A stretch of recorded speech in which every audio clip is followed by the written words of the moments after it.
Y en este vídeo corresponde la explicación del tema pilas. Y el objetivo es definir e implementar la colección tipo pila y ver algunos ejemplos de utilización de la misma. Una pila es una colección que es lineal, atendiendo a la clasificación que vimos en los temas anteriores, con la singularidad de que los elementos se añaden o se extraen siempre por el mismo extremo. ¿De acuerdo? Atendiendo a esto, pues es una estructura tipo LIFO. El último elemento que entra es el primero que sale, como podemos ver en la representación gráfica, donde la pila tendrá una cima de la pila, que es el único punto de interacción con la misma. Los servicios que nos va a ofrecer una pila son poder añadir un elemento que vamos a denominar push, porque es la terminología estándar que se utiliza para denotar estas operaciones, pop para extraer un elemento de la pila, pick para consultar si un elemento está en la pila, en la cima de la pila, perdón, para consultar qué elemento está en la cima de la pila, y empty que nos devolverá si está vacía, y el size que da el número de tamaño de la pila, el tamaño de la pila que es el número de elementos que tenemos en la pila. Todos los stackADT van a compartir estas operaciones, independientemente del tipo de implementación que hagamos. ¿De acuerdo? Bien, la implementación en Java del interfaz stackADT es el que se muestra en pantalla, donde como siempre pues está parametrizado al genérico T, como hemos visto en las implementaciones anteriores. Bien, las pilas son una estructura colección muy utilizada en computación. El propio mecanismo por el cual se van ubicando en memoria las llamadas a métodos, conforme los métodos o las funciones van terminando su ejecución, se va retornando el control al punto en el cual otra función la llamó. Todo ese proceso de anidamiento y de deshacer esas llamadas se gestiona internamente en memoria utilizando una pila. Es una estructura probablemente de las más utilizadas en computación. Lo utilizamos en los procesadores de texto, se utiliza en los compiladores para el procesamiento de expresiones aritméticas o aritmético-lógicas, para el propio proceso de compilación, etc. Hay que decir que las pilas pueden estar acotadas o no en el número de elementos que pueden contener, con diferencias en cuanto a la implementación, obviamente. Bien, un ejemplo clásico para aprender la estructura pila es la evaluación de expresiones aritméticas. Y para ello lo que se hace es utilizar expresiones representadas en lo que se llama la notación posfija. La notación infija es la que tradicionalmente conocemos, por ejemplo el 4 más 5. Lo de in se refiere a que el operador está entre los operandos. En la notación posfija, el operador está después de los dos operandos sobre los que debe aplicarse. Bien, ¿por qué el interés de la expresión en posfija? Porque es mucho más fácil de evaluar una expresión en posfija que en infija. ¿Por qué? Por el hecho de que en la notación posfija no es necesario utilizar paréntesis para definir la precedencia de los operadores sobre los operandos, a diferencia de la notación infija donde sí tenemos que utilizarlos. De esta manera, cualquier expresión en notación infija tiene su equivalente en notación posfija y viceversa, con el matiz de que en la representación postfija no utilizaremos paréntesis. No será necesario utilizarlos porque la propia expresión posfija ya recoge la precedencia con la cual queremos aplicar los operadores sobre los operandos. Por eso es por lo que la notación posfija lo utilizan internamente los computadores, y los compiladores, cuando almacenan una expresión aritmética en memoria, lo hacen con esta representación. Bien, por ejemplo, 4 más 5 por 2 en notación infija, pues claro, nosotros sabemos que lo primero que hay que hacer es la multiplicación, porque tiene precedencia sobre la suma. Eso sería 5 por 2, 10, más 4, 14. Bien, en postfija no tenemos por qué saber quién tiene prioridad sobre quién. Simplemente tenemos que ir procesando los operandos conforme los vamos encontrando. Entonces, para eso, como se indica en la pantalla, escaneamos de izquierda a derecha hasta que encontramos un operador. Cuando encontramos un operador, lo aplicamos sobre los dos operandos últimos que ha encontrado, que son el 5 y el 2. Y colocamos en la expresión el equivalente el resultado de la operación, con lo que colocaremos un 10, ¿de acuerdo? Y seguiremos procesando la expresión aritmética. Nos encontramos el más. En este caso aplicamos la suma del 4 y el 10 y es nuestro 14. Bien, un ejemplo un poco más rico y además viendo cómo no necesitamos el uso de paréntesis. Aquí tenemos esa expresión en infija y su equivalente en posfija. En las transparencias que siguen se aporta un algoritmo para traducir expresiones en infija a posfija. ¿De acuerdo? Aunque queda fuera del alcance del tema, se ha mantenido a título de curiosidad por si algún estudiante quiere analizar el algoritmo o tiene curiosidad con él. Bien, lo único que necesitamos nosotros para poder entender esto, el tema, es cómo se realiza una evaluación en posfija, no cómo se traduce de infija a posfija. Bien, entonces vamos escaneando de izquierda a derecha nuestra expresión aritmética, 3, 4, por. Al encontrar el por, lo sustituimos por un 12. Bien, seguimos el 2, el 5, el más. Al encontrar el más, lo aplicamos sobre los dos últimos operandos, 2 y 5 y 7. El menos, al encontrar el menos, lo aplicamos sobre el 12 y el 7 y nos queda un 5. El 4, el asterisco, lo aplicamos y tenemos un 20. El 2, la barra de división, lo aplicamos y tenemos un 10. Bien, de esta forma, 10 es el resultado. Fijaros que es el mismo resultado que obtendríamos evaluando la notación infija de arriba, donde ha sido necesario colocar paréntesis para fijar la precedencia de los operadores, la que nosotros queremos en la expresión, porque si no estuvieran esos paréntesis, el orden de ejecución sería distinto, ¿de acuerdo? Por ejemplo, el 5 al tener el asterisco con el 4 no se sumaría antes con el 2, sino que primero sería 5 por 4, 20. ¿Vale? Entonces, gracias a los paréntesis rompemos esa precedencia normal de los operadores para imponer la que nosotros queremos. Y en la notación posfija no tenemos por qué hacerlo. Bien, entonces, si queremos utilizar una pila, si utilizamos una pila para evaluación de expresiones en posfija, lo haríamos de la siguiente manera.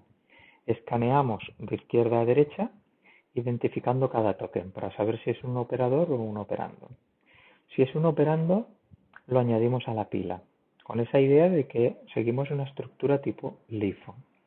Si es un operador, no lo añadimos. Lo que hacemos es extraer de la pila los dos elementos, los dos últimos elementos. Aplicamos la operación y almacenamos en la pila el resultado, que como sabemos queda en la cima de la pila. Cuando hemos alcanzado el fin de la expresión, el valor que queda en la pila es el resultado de la expresión aritmética.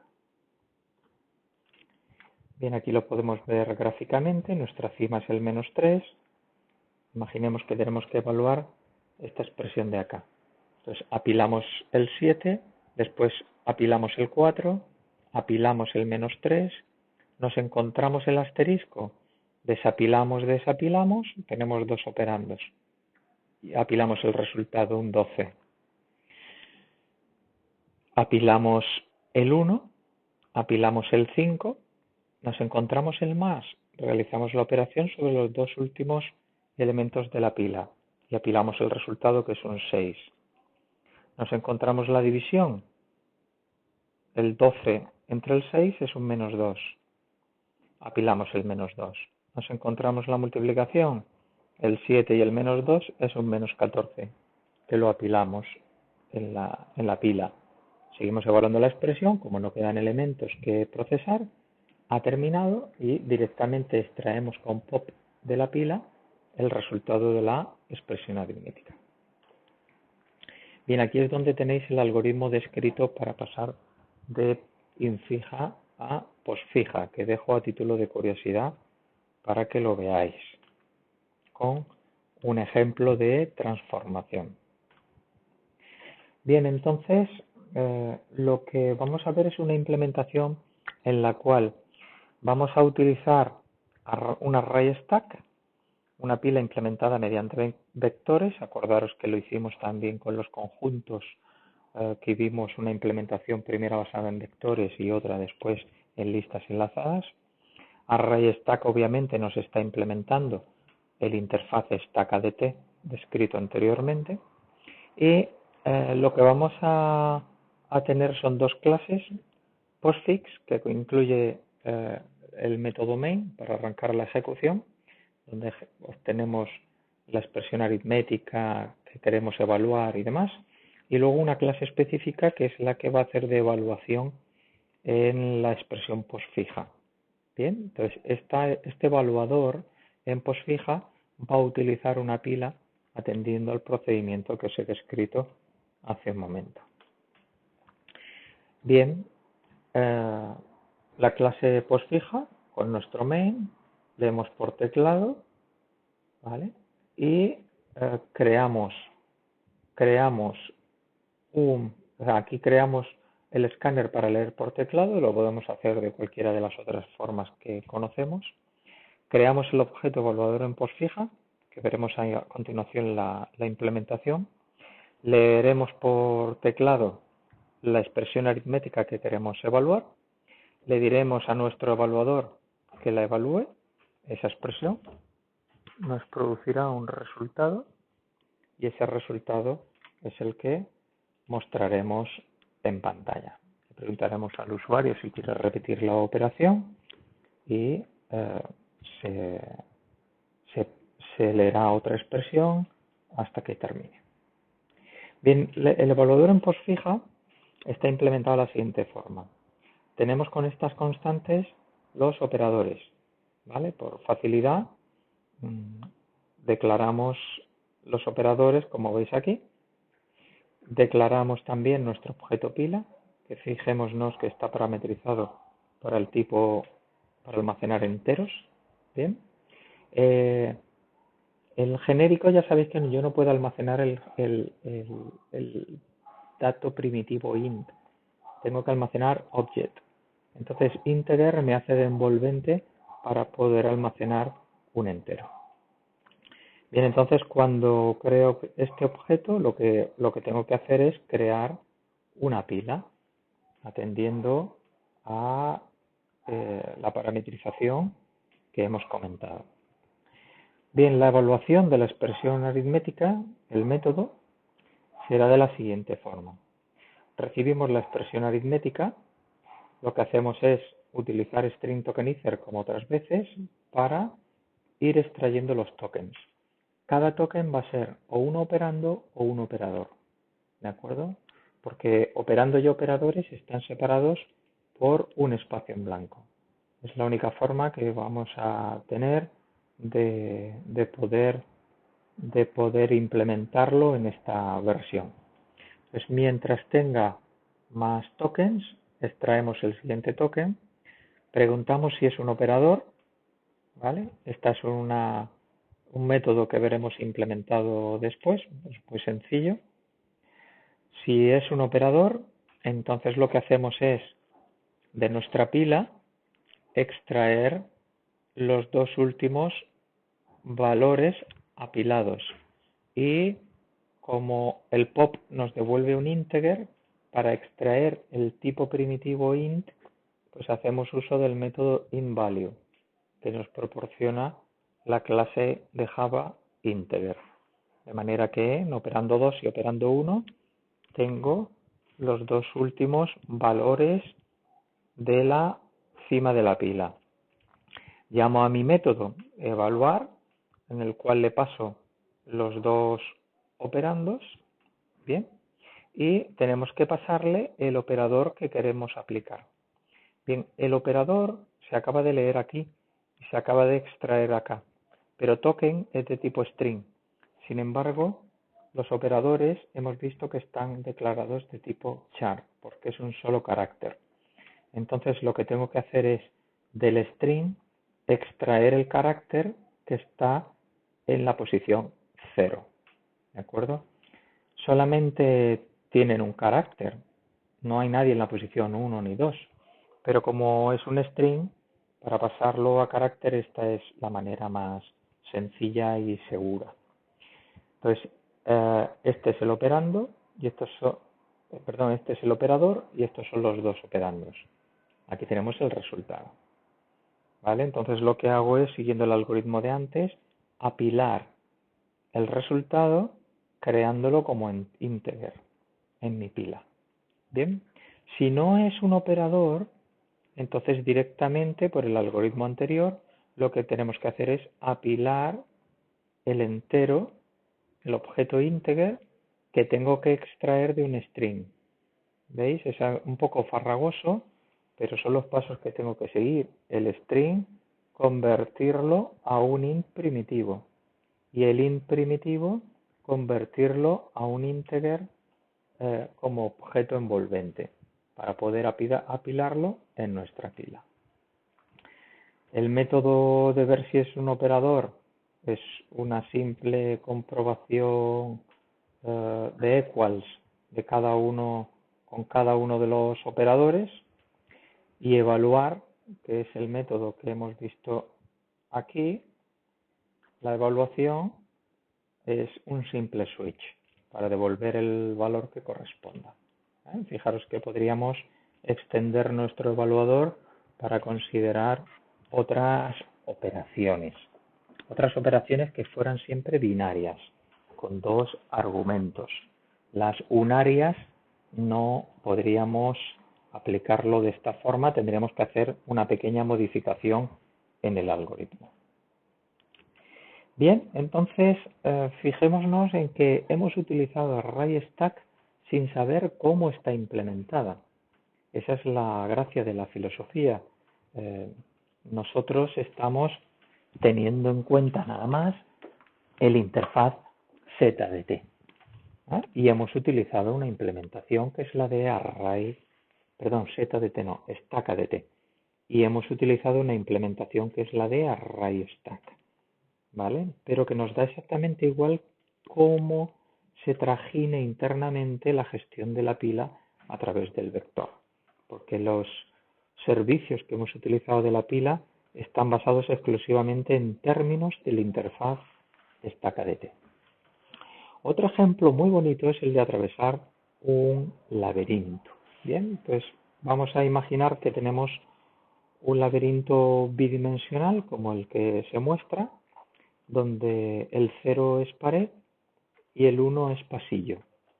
Nuestro punto de entrada es ese 1 que se ve en azul y nuestro punto de salida es la esquina inferior derecha.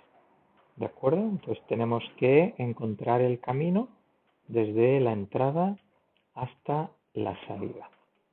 Bien, cada vez que visitemos una celda vamos a poner nuestra amiguita de pan, que es cambiar el 1 por un 3, de cara a no visitar nuevamente esa posición si ya hemos pasado por ella. Entonces, ¿cómo lo hacemos? Bien, empezamos por nuestra esquina superior derecha, que ya modificamos a un 3, porque es una baldosa que ya hemos pisado. Entonces tenemos dos movimientos válidos, bien, que son abajo y a la derecha. Entonces apilamos estos dos movimientos en nuestra pila y extraemos el primero extraemos la cima de la pila para que sea la siguiente posición a la que vamos a desplazarnos. En este caso, a la derecha. Entonces colocamos un 3 en la baldosa de la derecha para indicar que ya la hemos visitado. Bien, entonces como solamente tenemos un movimiento válido, apilamos ese único movimiento. Y lo que hacemos es cambiar el 1 por un 3.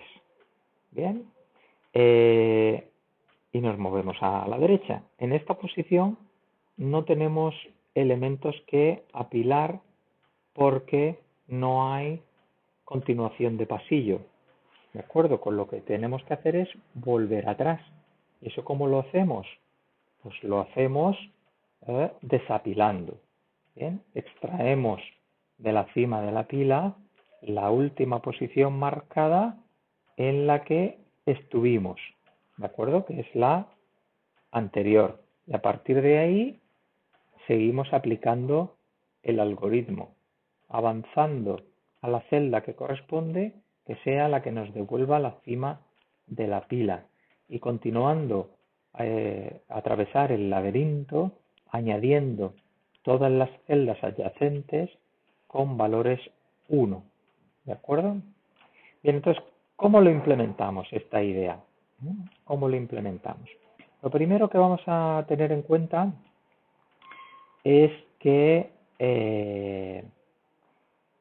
vamos a tener nuestra clase posición, que va a almacenar las coordenadas de una posición concreta dentro del mazo, como veremos después. Entonces, nuestra pila lo que tiene que guardar son coordenadas del tipo posición, ¿vale? Para saber cuáles son los pasos que tenemos que dar en el laberinto. Entonces, nuestro método añadir una nueva posición lo que recibe son las coordenadas x y de la matriz y la pila en la cual debe realizar las operaciones. Entonces crea el objeto posición, le fija las coordenadas al objeto posición con x e y, también podríamos haber tenido aquí en el constructor directamente para poner x e y, ya tengo mi objeto posición, y entonces lo que hago es lo siguiente. Si la posición que tengo es válida, que este es un método que vamos a ver después, en qué consiste esa validez. Si es válida, entonces apilamos esa posición, fijaros que es un objeto position, que es el parámetro genérico de la pila, apilamos esa posición en nuestra pila y devolvemos la pila. Bien, aquí la persona que ha implementado el ejemplo ha seguido el criterio de que, se recibe como parámetro la pila y se devuelve la misma pila. Bien, teóricamente no tendría ni que haberlo hecho, porque al ser un objeto, si se hacen modificaciones sobre el objeto ya ha cambiado. Quiere decir que el método que llamó a este, que también tiene una referencia a esta pila, verá los cambios que se han realizado como resultado del push. Bien, pero bueno, por una cuestión estética, más bien, pues se ha decidido implementar así. Se recibe la referencia, se modifica el objeto, se devuelve la referencia.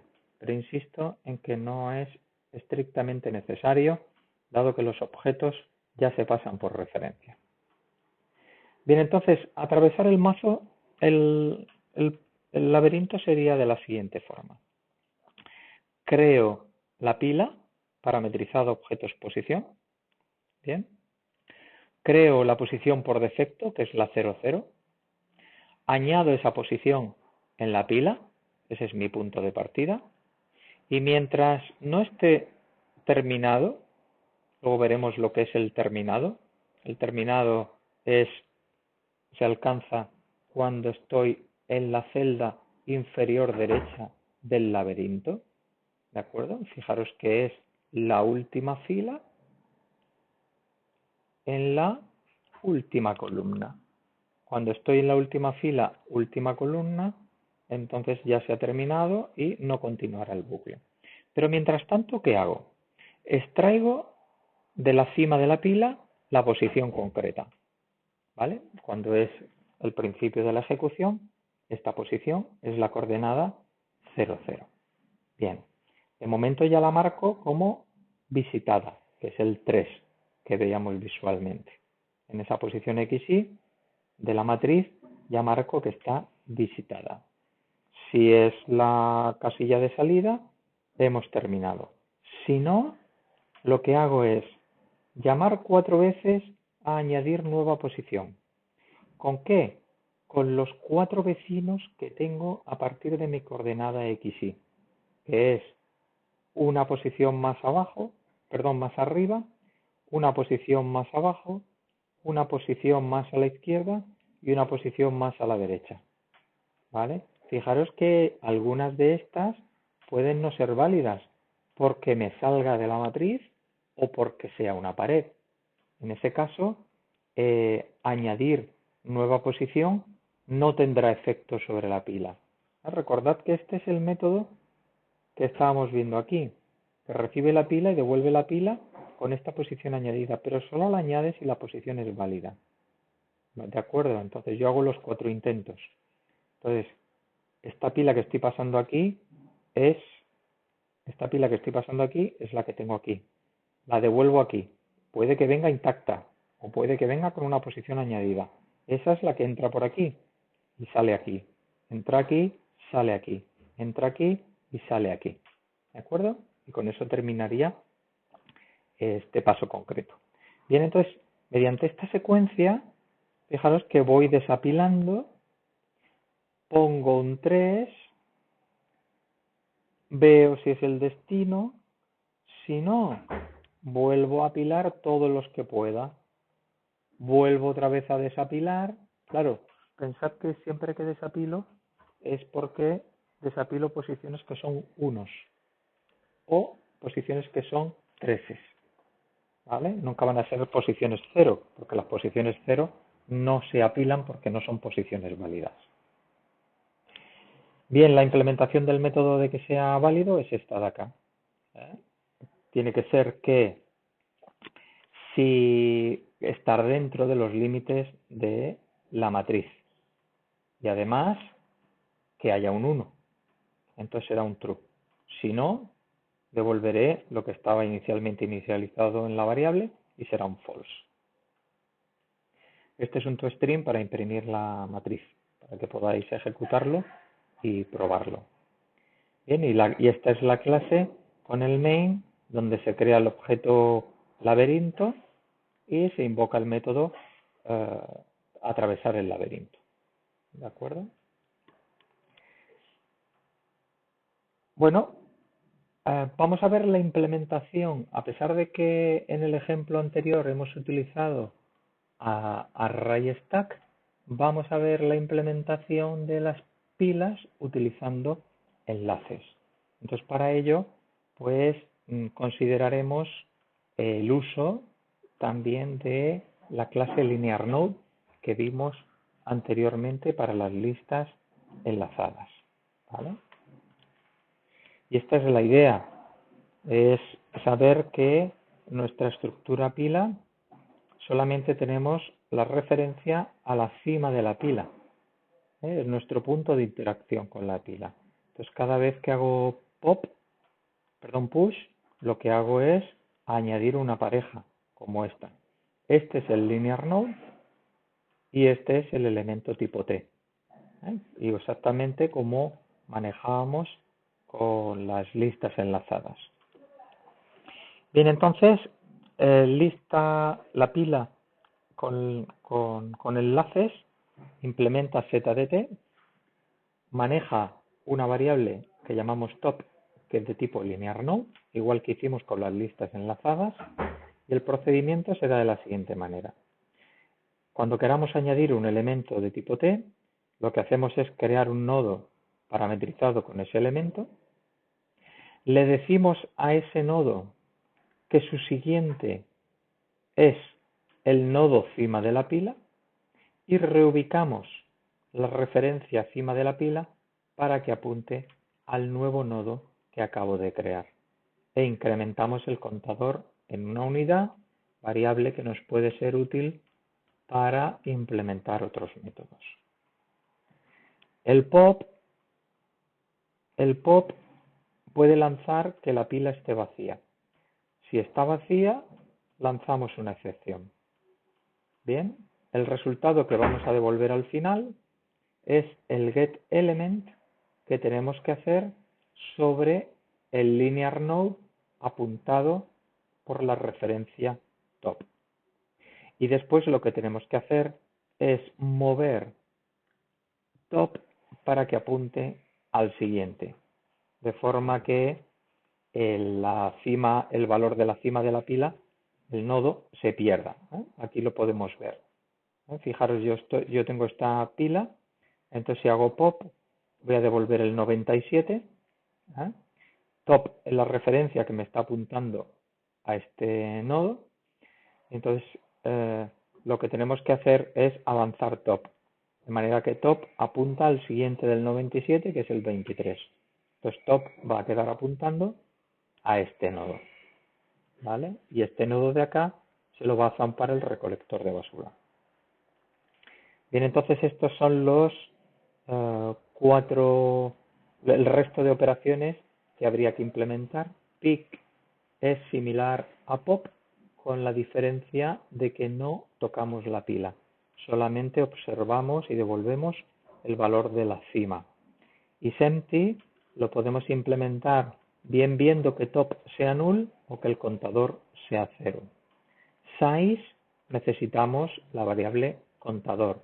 De otra forma, nos tocaría cada vez que se invoque el método size tener que recorrer toda la pila desde top hasta null e ir contando cuántos elementos hay. De ahí la utilidad de disponer de la variable count. Y toString significaría recorrer de top a null la pila e ir extrayendo cada uno de los elementos almacenados en ella sin modificar la pila a efectos de construir un string resultado. Bien, la pila también puede ser implementada utilizando vectores. ¿De acuerdo? Entonces dispondremos de un vector que almacenará los objetos tipo T. Y en este caso, claro, tenemos que considerar quién es la cima de la pila, ¿vale? Aunque se puede hacer de otras formas, la más natural es considerar que la posición 0 del vector es la cima de la pila. Bien, y que los elementos se van añadiendo, que el elemento más profundo de la pila es la posición 0 del vector y que los elementos se van añadiendo por la derecha, de forma que el elemento más a la derecha en el vector es la cima de la pila. Como estamos manejando índices dentro de un vector, lo que tenemos que tener en cuenta es que en este caso la variable top lo que estará guardando es el siguiente hueco disponible del vector que voy a utilizar cuando se haga push. Imaginemos, la pila está vacía, top vale 0. Entonces, top no está apuntando a la cima de la pila. Top está guardando el índice del vector en el que se almacenará el siguiente elemento que guardaremos en la pila. ¿De acuerdo? Con lo que la cima de la pila estará en la posición top -1. Bien, por ejemplo, tengo una pila con 4 elementos que se han añadido en el orden A, B, C, D. Entonces la cima de la pila es el valor D, pero top guarda el valor 4. Con la idea de que top -1 es la cima, top es el siguiente hueco disponible para el siguiente push, y así, cuando la pila esté vacía, coincide que top es el siguiente hueco disponible, el 0, y además el número de elementos que tengo en la pila.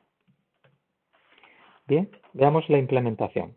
ArrayStack implementa ZDT, fijamos una capacidad por defecto, igual que hicimos con los conjuntos. Definimos nuestro vector de objetos tipo T. Los dos constructores que manejaríamos, que ahí están vacíos, a efectos de que se completen en el aula de informática, como parte de las prácticas. El método push, que lo que hace es llamar a expandir capacidad si el número de elementos que tengo en la pila ya coincide con la longitud del vector. Recordemos que una cosa es la longitud del vector y otra cosa es cuántos elementos tiene el vector. Esta es su longitud y esto es cuántos elementos he metido en el vector. Si ya he llegado al tope, expando capacidad, como hicimos con conjunto. Entonces, según la explicación que hemos visto antes, pues en top, en la posición top del vector stack, almacenaré el elemento e incrementaré top en una unidad para estar listos para el siguiente push. Para hacer pop, podemos lanzar la excepción que la pila esté vacía si la pila está vacía, si el método isEmpty is true. Y ahora lo que hacemos es lo siguiente, fijaros. Top menos menos es el valor previo de top, que es donde está la cima de la pila, por la explicación que hemos visto antes con los vectores. Entonces ahí es donde tengo el objeto result, que es el que voy a devolver al final. Entonces lo que hago es poner un null en la posición top, porque acabamos de extraer el elemento. Fijaros que ya ha quedado restado en una unidad. ¿Vale?